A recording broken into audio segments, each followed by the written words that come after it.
നായനാർ സ്മൃതി ദിനമാണ്. എങ്ങനെയാണ് ഇന്ന് കല്യാശ്ശേരിയിൽ വലിയ പ്രോഗ്രാം ഉണ്ട്? അതെ, ഞങ്ങളിവിടെ കമ്മിറ്റിയിലായി പോയി എന്നുള്ളത് വലിയ സങ്കടമായി.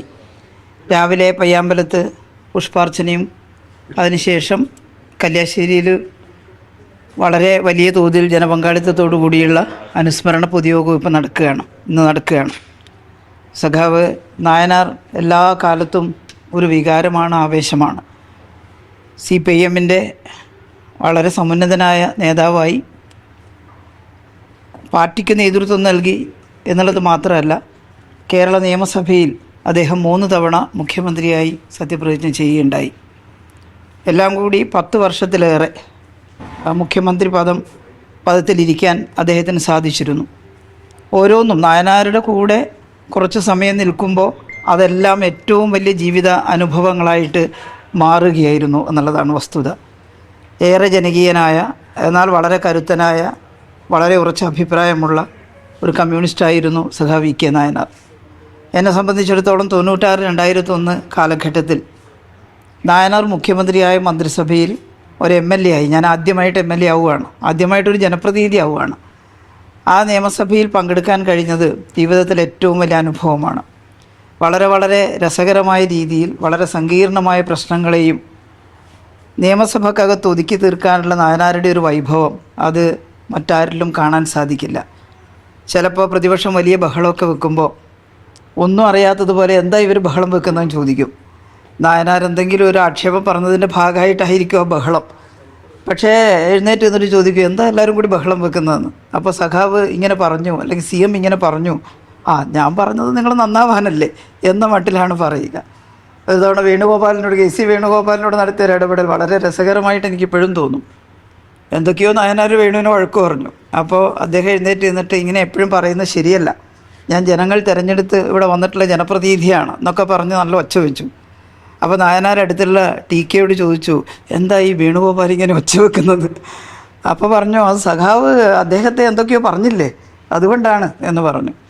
അപ്പോൾ നായനാർ എഴുന്നേറ്റ് നിന്നിട്ട് പറഞ്ഞത് ഇന്നും എൻ്റെ മനസ്സിലുണ്ട്, വേണു, ഞങ്ങളൊക്കെ വയസ്സായില്ലേ, നിങ്ങളെപ്പോലത്തെ ചെറുപ്പക്കാരല്ലേ ഈ രാഷ്ട്രീയം മുന്നോട്ട് കൊണ്ടുപോകേണ്ടത്, അതുകൊണ്ട് നന്നായിട്ട് വായിക്കുകയും പഠിക്കുകയും ചെയ്യണമെന്നല്ലേ ഞാൻ പറഞ്ഞത്. അപ്പോൾ വേണു അതിൻ്റെ അകത്ത് തന്നെ പൂർണ്ണമായിട്ടും അദ്ദേഹത്തിൻ്റെ ദേഷ്യം അലിഞ്ഞു. അങ്ങനെയാണ് പറഞ്ഞതെങ്കിൽ എനിക്ക് പ്രശ്നമില്ല എന്ന് പറഞ്ഞു, അങ്ങനെയാണ് പറഞ്ഞതെന്ന് പറഞ്ഞു. ഇതാണ് നായനാരുടെ ഒരു ശൈലി. അതുപോലെ ചിലപ്പോൾ ഈ ദുരിതാശ്വാസ നിധിയിലേക്ക് പണത്തിന് ചോദിച്ച് ഞങ്ങൾ ചെല്ലുമായിരുന്നു, അപേക്ഷ എഴുതിയിട്ട് മുഖ്യമന്ത്രിയുടെ ദുരിതാശ്വാസ നിധിയിൽ നിന്ന്. ഞാനൊരു തവണ ഒരു ക്യാൻസർ പേഷ്യൻറ്റിന് ചികിത്സാ സഹായത്തിന് പോയി. അപ്പോൾ ക്യാൻസറാണെങ്കിൽ രക്ഷപ്പെടില്ല, പിന്നെ നീ എന്തിനാ പൈസ വാങ്ങിക്കൊണ്ടുപോകുന്നതെന്ന് പറഞ്ഞു. അപ്പോൾ എനിക്ക് ഭയങ്കര വിഷമമായി, അയ്യോ നായനാരെന്താ ഇങ്ങനെ പറയുന്നത്. പക്ഷേ അദ്ദേഹത്തിൻ്റെ കണ്ണ് നിറഞ്ഞിരിക്കുകയായിരുന്നു, ഭയങ്കര വികാരഭരിതനായിട്ടാണ് കാര്യങ്ങൾ കാണുക. അപ്പോൾ തന്നെ വാരരെ വിളിച്ചിട്ട് പറഞ്ഞു, വാരരെ, ഈ സഖാവിൻ്റെ അയൽവക്കത്തുള്ള ഒരാൾക്കാണ് ക്യാൻസർ, ചികിത്സിക്കാൻ പൈസ വേണം, അതുകൊണ്ട് ടീച്ചർ പറയുന്ന പൈസ എഴുതി കൊടുക്കണം കേട്ടോ എന്ന് പറഞ്ഞ് നല്ലൊരു തുക എനിക്ക് തന്നു. എൻ്റെ അയൽവക്കത്തുള്ളൊരു സ്ത്രീക്കായിരുന്നു. അപ്പോൾ ഇത്തരത്തിലുള്ള ഒരുപാട് കാര്യങ്ങൾ നായനാരെക്കുറിച്ച് സ്മരിക്കുമ്പോൾ മനസ്സിൽ വരികയാണ്. ബാലസംഘം മുതൽ ചെറിയ കുട്ടികളെ സംഘടിപ്പിച്ചുകൊണ്ട്, ബാലസംഘത്തിൻ്റെ ഒന്നാമത്തെ നേതാവായിരുന്നു നമുക്ക് പറയാൻ സാധിക്കും. ഇടതുപക്ഷ പ്രസ്ഥാനങ്ങൾ ആകെ കെട്ടിപ്പടുക്കുന്നതിന് വളരെ ശക്തമായ നേതൃത്വം നൽകിയ, ഭരണാധികാരി വർഗത്തോട് ഏറ്റുമുട്ടി പലപ്പോഴും ഒളിവിലൊക്കെ കഴിയേണ്ടി വന്ന, ത്യാഗപൂർണമായ ജീവിതം നയിച്ചിട്ടുള്ള സഖാവാണ് സഖാവ് VK നായനാർ. പിന്നീടുള്ള ഭരണാധികാരികളൊക്കെ വന്നപ്പോഴും ടീച്ചർക്ക് നായനാരെ മിസ് ചെയ്യുന്നു എന്നല്ല, ഓരോരുത്തരും ഓരോ പ്രകൃതമാണ്. ചിലർ ഇപ്പോൾ VS ഉണ്ട്, പിണറായി ഉണ്ട്, ഓരോരുത്തർക്കും ഓരോ തരത്തിലുള്ള കഴിവും അതുപോലെ തന്നെ ഭരണപാഠവുമാണ്. നായനാർക്ക് ഈ ഭരണപാഠവത്തിൻ്റെ കൂടെ നർമ്മരസം ഉണ്ടായിരുന്നു എല്ലാ പ്രവർത്തനവും. അദ്ദേഹത്തിൻ്റെ എഴുത്തിലുമൊക്കെ നമുക്ക് കാണാൻ സാധിക്കും. അത് അപൂർവമായി കിട്ടുന്ന ഒരു കാര്യമാണ്. എന്ന് വെച്ച് വളരെ ഗൗരവത്തോടെ കാര്യങ്ങൾ കാണുന്നത് തെറ്റാണെന്നല്ല, പക്ഷേ നർമ്മം ഒരു വലിയ അനുഗ്രഹമാണെന്നാണ് എനിക്ക് തോന്നിയിട്ടുള്ളത്. അതെ, ചിരി മാത്രമല്ല, നായനാർ അങ്ങനെ ചിരിക്കുമെന്നുള്ള വളരെ ഗൗരവത്തിലാണ്. കണ്ട ആദ്യം വഴക്കാണ് പറയുന്നത്, ആദ്യം മുറി കയറിച്ചില്ലെന്ന് ഞങ്ങൾക്ക് വഴക്ക, നീ എവിടെ ഇങ്ങോട്ട് പോകുന്നു എന്ന് പറഞ്ഞിട്ടാണ് കിട്ടുക. പക്ഷേ അത് കഴിഞ്ഞിട്ടുള്ള അപാരമായിട്ടുള്ള ഒരു സ്നേഹം അദ്ദേഹത്തിൻ്റെ ഉള്ളിലുണ്ട്. അതൊരു നായനാർ ശൈലിയാണ്. ആ ശൈലി ആർക്കും അനുകരിക്കാനൊന്നും പറ്റില്ല. കമ്പയർ ചെയ്യുന്നതിൽ അർത്ഥമില്ല. പിണറായിയുടെ ക്വാളിറ്റിയാണ്, അദ്ദേഹം കൈകാര്യം ചെയ്യുന്ന ഒരു രീതിയുണ്ട്, VS കൈകാര്യം ചെയ്യുന്ന ഒരു രീതിയുണ്ട്. അതിനെല്ലാം അതിൻ്റെതായിട്ടുള്ള ഗുണങ്ങളുണ്ട്. പക്ഷേ ഇതിൻ്റെ എല്ലാം കൂടെ അല്പം നർമ്മം കൂടി ചാലിച്ച ഓർക്കുമ്പോൾ വളരെ ഒരു രസകരമായിട്ടുള്ള ഒരു ആർദ്രമായിട്ടുള്ള ഒരു അനുഭവം നായനാരുടെ കാര്യത്തിൽ അത് എല്ലാവരും പറയും. എല്ലാവർക്കും അതേ അഭിപ്രായം തന്നെയാണ്. കഴിവുറ്റ ഭരണാധികാരിയായിരുന്നു. കുടുംബശ്രീ അയൽക്കൂട്ടമൊക്കെ നായനാരുടെ ഗവൺമെൻറ്റിൻ്റെ സമയത്താണ് നിലവിൽ വരുന്നത്. പാലോളിയായിരുന്നു തദ്ദേശ സ്വയംഭരണ വകുപ്പ് മന്ത്രി. പാലോളി നായനാറെല്ലാം ചേർന്നിട്ടാണ് ഈ കുടുംബശ്രീ അയൽക്കൂട്ടമൊക്കെ അന്ന് എത്ര മാറ്റം കേരളത്തിലുണ്ടായി അതിൻ്റെ ഭാഗമായിട്ട്. എനിക്ക് രസകരമായി തോന്നിയ 1-2 അനുഭവം പറഞ്ഞതേ ഉള്ളൂ. ഇന്ന് നായനാർ ദിനായതുകൊണ്ടാണ് അത് പറഞ്ഞത്. വേറെ എന്തെങ്കിലും ഒരവസരമായിരുന്നെങ്കിൽ ഞാൻ അവരെ കുറിച്ച് പറഞ്ഞേനെ. ടീച്ചറെ ഒരു കാര്യം, ഈ ഇപ്പോൾ CPM അതായത് 25 താഴെ 25 വളരെ കുറഞ്ഞ അംഗസംഖ്യയിലെത്തിയിരിക്കുക. ഇപ്പോൾ ഒരു നായനാർ ശൈലി നമുക്ക് ഈ കൂടുതലേക്ക് നായനാർ ശൈലി വേണ്ടേ ഇനി മുതൽ അങ്ങോട്ട് മുന്നോട്ട് ധർമ്മമൊക്കെ ചാലിച്ചു? CPM-ന്റെ സീറ്റ് കുറവും നായനാർ ശൈലിയും തമ്മിൽ വലിയ ബന്ധമൊന്നുമില്ല. പാർട്ടി സഹാക്കൾക്ക് രസകരമായിട്ട് എന്നാൽ നല്ല വഴക്ക് കിട്ടി കരഞ്ഞിട്ടുള്ള സഹാക്കളുണ്ട് നായനാർ പറഞ്ഞിട്ട്. അങ്ങനെ വഴക്കൊക്കെ പറയാറുണ്ട് നായനാർ. പക്ഷേ ഇതൊരു പൊളിറ്റിക്സാണ്. ഈ പൊളിറ്റിക്സ് നിങ്ങൾ കാണേണ്ടത് ഇന്ത്യ രാജ്യത്തൊരു വലിയ അപകടം സംഭവിക്കാൻ പോവുക. നമ്മുടെ മതേതരത്വം അതില്ലാതെ ഇന്ത്യക്ക് നിലനിൽക്കാൻ പറ്റില്ല. കുറച്ച് കാലത്ത് വലിയ ആവേശവും സന്തോഷമൊക്കെ തോന്നും. പക്ഷേ ആത്യന്തികമായി ഇത്ര വൈവിധ്യമുള്ള ഒരു രാജ്യത്ത് നാനാജാതി മതസ്ഥർക്ക് ഒരേ അവകാശമാണെന്ന് സ്ഥാപിക്കാതെ നമ്മൾ സ്വാതന്ത്ര്യം കിട്ടുമ്പോൾ വളരെ സുചിന്തിതമായിട്ടല്ലേ തീരുമാനിച്ചത്. എല്ലാ നാട്ടുരാജ്യങ്ങളായിരുന്നല്ലോ. ഓരോ നാട്ടുരാജ്യം പ്രിൻസിലി സ്റ്റേറ്റ്സ് ആയിരുന്നു. ഇവിടെ നമ്മുടെ ഈ രീതിയിലുള്ള സ്റ്റേറ്റ് നിലവിൽ വന്നത് 1956 മുതലല്ലേ ഭാഷാടിസ്ഥാനത്തിൽ ലിംഗ്വിസ്റ്റിക് സ്റ്റേറ്റ് വരുന്നത്.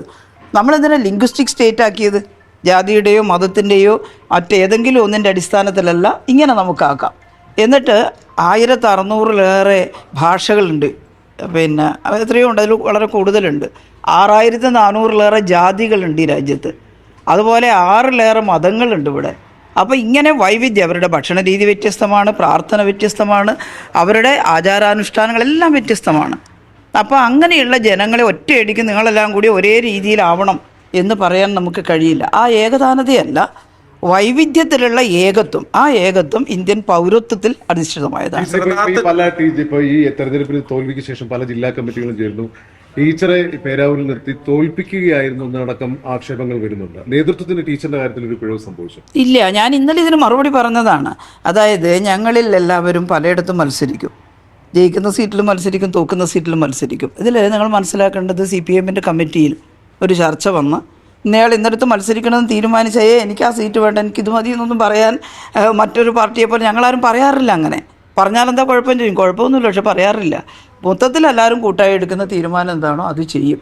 ചിലപ്പോൾ നല്ല ജയിക്കുന്ന സീറ്റിലായിരിക്കും, ചിലപ്പോൾ തോൽക്കുന്ന സീറ്റിലായിരിക്കും. ടീച്ചർക്ക് ആദ്യഘട്ടത്തിൽ ഒരു അതൃപ്തി ഉണ്ടായിരുന്നതല്ലേ ഈ സക്കീർ? ഞാൻ നിങ്ങളോട് ആരോടെങ്കിലും പറഞ്ഞു അതിർത്തി? പക്ഷെ അങ്ങനെയുള്ള റിപ്പോർട്ടുകൾ പുറത്തു. ആര് പറഞ്ഞു? എന്നോടല്ലേ ചോദിക്കേണ്ടത്? പാർട്ടി പ്രവർത്തക അച്ചടക്കം എന്ന നിലയ്ക്കാണോ ഇതൊന്നും പറയാതിരിക്കും? അതല്ല, ഞാൻ എത്രയോ കാലമായിട്ട് രാഷ്ട്രീയ പ്രവർത്തനം നടത്തുന്ന ഒരാളല്ലേ. അതിൻ്റെ ഇടയ്ക്ക് ടീച്ചർ നിങ്ങൾ ആരെങ്കിലും വിളിച്ച് ചോദിച്ചോ ടീച്ചർക്ക് അതൃപ്തി ഉണ്ടോ? അതുകൊണ്ട് ആരെങ്കിലും പറയുന്നത് കേട്ടിട്ട്, അതെ അതെ, ആരെങ്കിലും പറയുന്നത് കേട്ടിട്ട് എന്നോട് ചോദിച്ചാൽ എനിക്ക് അതിർത്തിയില്ല. ടീച്ചറിനെ ചാവേറാക്കിയതല്ല എന്ന് ടീച്ചർ തന്നെ പറഞ്ഞു. ഇതിന് ചാവേറിന്റെ പ്രശ്നമൊന്നുമില്ല. സഖാക്കൾ പറയുന്നുണ്ട്, സഖാക്കൾ ജില്ലാ കമ്മിറ്റി അതിലൊന്നും അങ്ങനെ പല ചർച്ചകളും വരും. അതിലൊന്നും കാര്യമില്ലെന്ന്. പക്ഷേ നമ്മൾ അതിനേക്കാൾ കാണേണ്ടത് ഈ രാഷ്ട്രീയ സാഹചര്യത്തിൽ ഇടതുപക്ഷത്തിൻ്റെ കരുത്ത് ചോർന്നു പോകാതെ എങ്ങനെ നിലനിർത്തണമെന്നുള്ളത്. അത് CPM-ന്റെ മാത്രം ആവശ്യകതയല്ല.